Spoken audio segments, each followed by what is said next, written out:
Hello everyone. I'd like to introduce Quest Manager for Godot 4. To download it, you could go to my Quest Manager GitHub, github.com Fire Quest Manager, and download the add-ons folder. Or you could grab the whole thing and then download. Add the add-ons folder to your project. Over here, add-ons, Quest Manager. And then you go to your project settings and plugins and enable Quest Manager.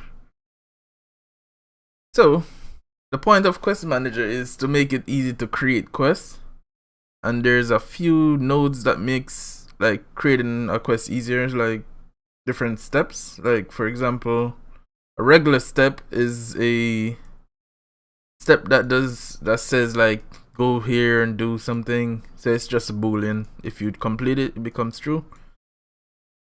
Then you have a incremental step where you add a name to an item that you need to collect a few of, and some details for that step as well. Maybe collect 10 apples, for example. Then you have a item step that you collect a couple of items, maybe a book, pencil. You get the idea.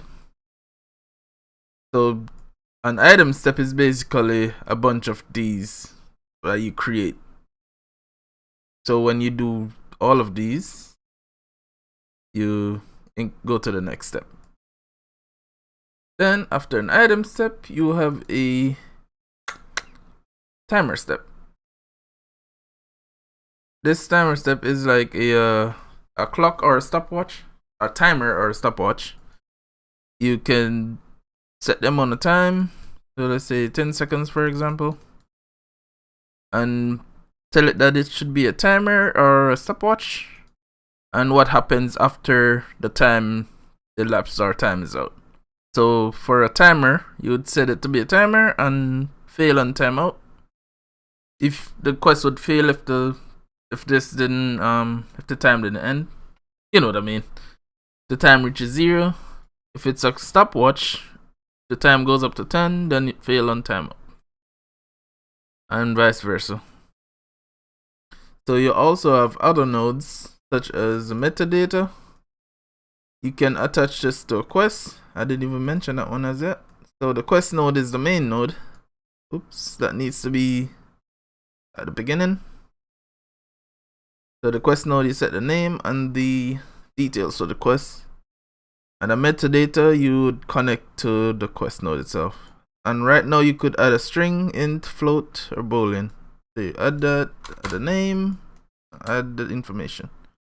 You can close that, and then you'd attach it here. And then you have a group tag. This is for grouping quests, so you could have multiple quests in here. And you could stick all of them together like that. And then the final node is an end node. This needs to be at the end of every quest to say the quest was complete. So let's clear this and load up an example that I have in here. So let's open up add-ons, examples. So I have 2 examples, but I'm only using one quest node because I have both quests for these 2 examples in the same node.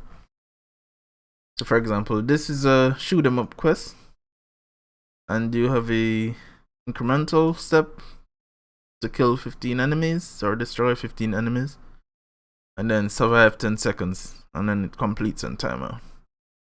And I have a test scene here. You can press this button to test the scene. So this only shows like the quest. So available quests is all the quests that are in the save file. So the shoot 'em up and meal for the family. So if you accept this quest, it goes over to the player quest. And here you could progress through the quest. So for example, destroy 15 enemies. Could add the amount. Could always view the data here. That view the metadata and the group that it's in. So 10 points.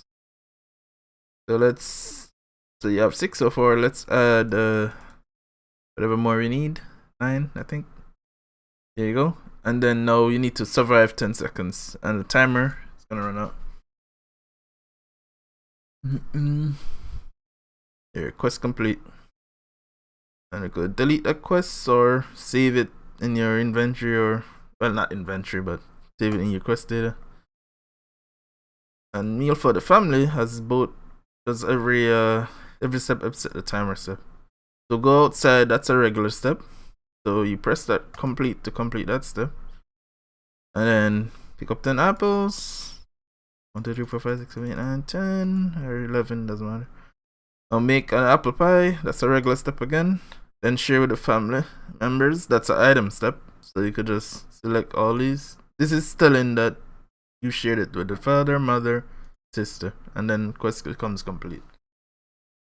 Okay, so to access these in the code, you have a quest manager auto-loaded script, and you can access them by, this is my shoot 'em up example scene. Let's go in here. So we have the quest name exported and a quest manager. I mean a quest resource. So this is required, like you added the save file, plus you set the name of the quest. And then down here now, in the start method, we go quest manager, add quest from resource. You could do this anywhere, but I'm just doing it since it's just the one quest. Then we pass the quest, and then the quest name, quest resource, and quest name. And then I update the UI to get the current step that returns the first step in the quest. And that's this one here, incremental. So you have the step updated. The reason I did this here is because this step updated doesn't get called under when you add a quest, which I should set up to do, but it's an alpha, so I'll do a lot of fixing up with that. Then we connect the signals, step updated, step complete, and quest complete, and quest failed. So in the update UI, the signal actually returns the current step, and that way you could check what type of step it is, so you know what data to get from it. So you could say, I know that the step type is incremental for the first step, so I tell it to print out the details and the steps collected, that the amount of items already completed, and the required amount, and then set the quest info label to be that text. And then when the step changes to a timer step, you know you won't be able to get these anymore, so you're only getting a time and the details. And that's it for that. And then I could call quest fail if my player health less than 0.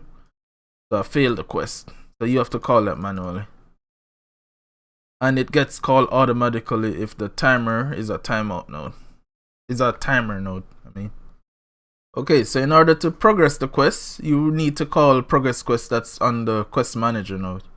So in my projectiles node, the class, I'm checking if whatever the projectile overlaps with, if it's an enemy, if it's in the group enemy, I progress the quest, the name of the quest, and then the item that it should be collecting. And in this case, it's killing the enemies, so it's killing one enemy. And it's 1 by default. You could pass 2 if you like collecting multiples of an item. Yeah.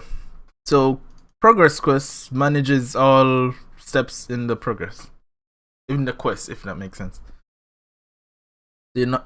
All the things that you could pass is an amount here and a boolean saying if an item was collected or not. So if it's already connected, it changes back to false. And those have default values by default. Default values. Alright, and then it removes itself. Otherwise, it just removes itself and don't do anything here. And that's just a check for if it's far off screen. And that should be it. If you have any questions, guys, leave them in the comments and like and subscribe. And if you have any ideas for features, you could post them on the GitHub page or leave a comment below. Alright guys, take care. Have a good one.